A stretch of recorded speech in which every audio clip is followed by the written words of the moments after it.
A dini ju sa oligark të Sali Berishës dhe sa aksione ka Sali Berisha në këto kullat që ngrihen rreth rrotull? Si mendoni ju? Ska pjesë të Saliu atje? Absolutisht jo. Ka pjesë siç kemi të.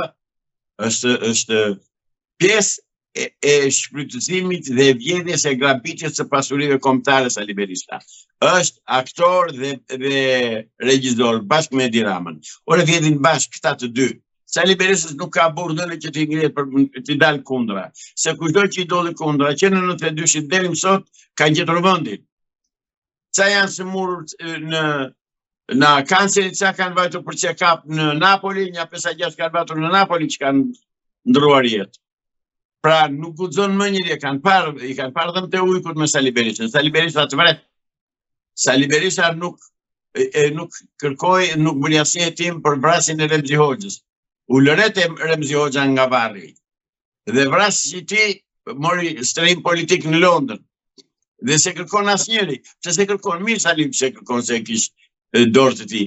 Po e dira ma pse se kërkon. Prandaj po them, të shikosh që gjithë sferën e veprimtarisë tyre brenda dhe jashtë vendit, ekonomike, politike, shoqërore, këta janë një lloj, këta janë vëllezër siamez, këta i bëjnë të tëra bashkë. Lozën tallen me shqiptarët, bëjnë sikur zihen dhe nuk bëjnë asgjë.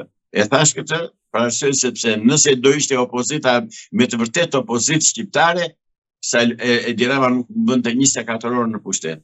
Po Sali Berisha i ka tallur demokratët me muaj, me vite të tëra, me xhiro në bulevard dhe absolutisht asnjë, vetëm tallje.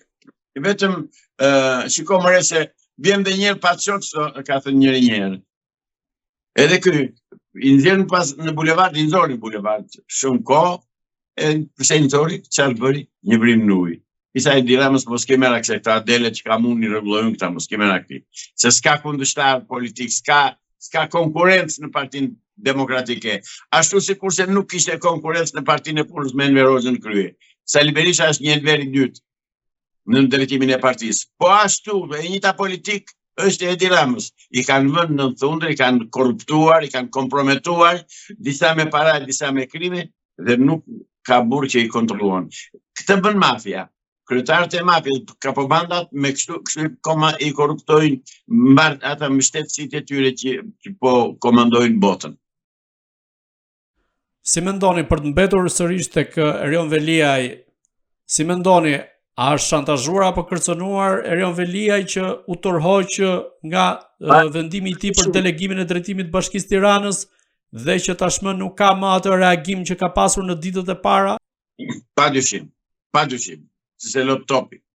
Më kujtohet shantazhi që ju bë Saimir Tahiri për djalin.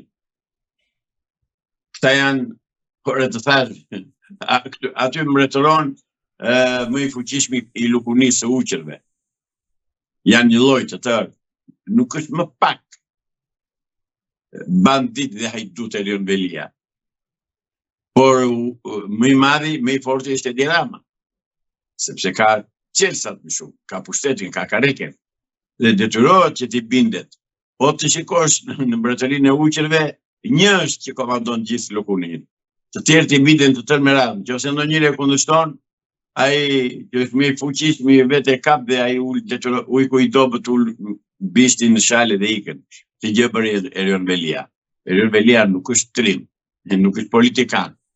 Erion Velin e bën trim dhe politikan e bën para të Sorosit. Dhe Wapa Hajri. Dhe të gjitha ata që kanë marrë para nga Sorosi për të shkatëruar Shqipërinë, për të shkatëruar ekonominë shqiptare, për të shkatëruar, për të denigruar në ekstrem qytetin e Tiranës me këto pislliqe ndërtime që kanë bërë, të tëra këto kanë mbulën Erion Velis. Natyrisht me miratimin e të dy uqërve të mëdhenj. Si është e mundur që Erion Veliaj ka përdorur sende të ndaluara në qeli, përfshirë këtu dhe përdorimin e celularit, gjë që e ka ngarkuar me një akuzë të re nga ana e SPAK-ut?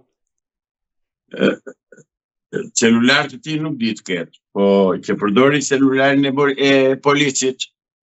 Shiko, polici shkret është gjendur, si që pas në një deklarim diku në këto rrjetet sociale, tha që unë nuk guxohet mos ja jepja telefonin sepse ai është njëri me pushtet dhe më bën gjëmën, më lë fëmijët pa bukë.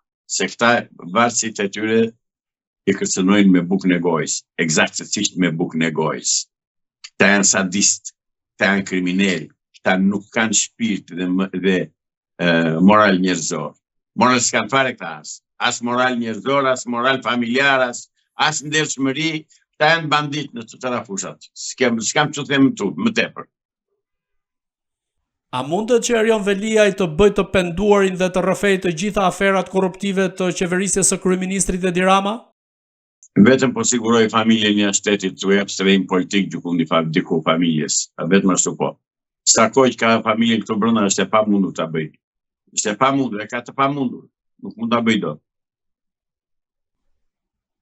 Çfarë e rrezikon? Mafia ka duart e gjata. I ka thënë të gjatë. Mafia të po dhe në kolonë betonit pallat. Ti bën të tëra.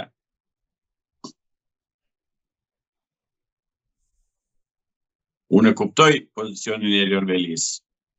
E kuptoj, nuk më vjen keq fare për të se është më palaco nga këta, ose një palaco tjetër, po në këtë rast e kuptoj që nuk ka nga lvis, nuk flet dot, nuk do flasi kur, të jeni sigurt. Nisur nga raportimet në media, por gjë që e ka përmendur edhe kryetari i Partisë Demokratike Sali Berisha, thuhet se Erion Veliaj ka deklaruar për Ulsi Majën që dyshohet se ka vendosur përgjues në qeli se do ta shkrijë deri në 7 breza. Ju si mendoni, a ka nisur një përplasje mes radhëve në Partinë Socialiste? Shiko, asnjëherë s'ka pushuar lufta brenda llojit në Partinë Socialiste. Asnjëherë. As në Partinë Demokratike. Lufta brenda llojit është e pashmangshme në në formacionet politike. Problemi është që ai nuk ka që bën këtyre që janë në kupolën e shtetit. Nuk ka që bën, Erion Veliaj s'ka gjë në dorë. Erion Veliaj i ka duart e këmbët të lidhura tani, është në burg. Është në burg o zotëri.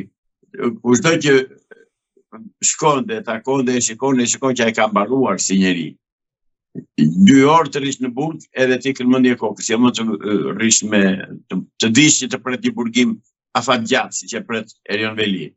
Natyrisht e ngushëllon fakti që i ka bërë kësë që do përgjigjet për to, por burgu është burg dhe nuk do të ketë mundësi fare Erion Veliaj që të kërcënojë këta. Lidhur me atë që pretendon se i kanë bën përgjus, këta gjithçka bëjnë. Burgu është një institucion që varet nga Ministria e Drejtësisë. Kapo i së cilës është ai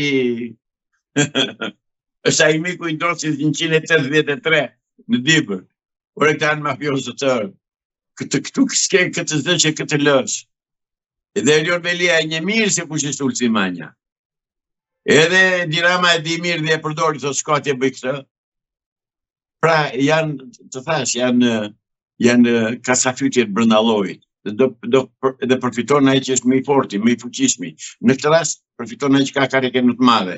Dhe praktikisht është Padrino Edi Rama që përfiton.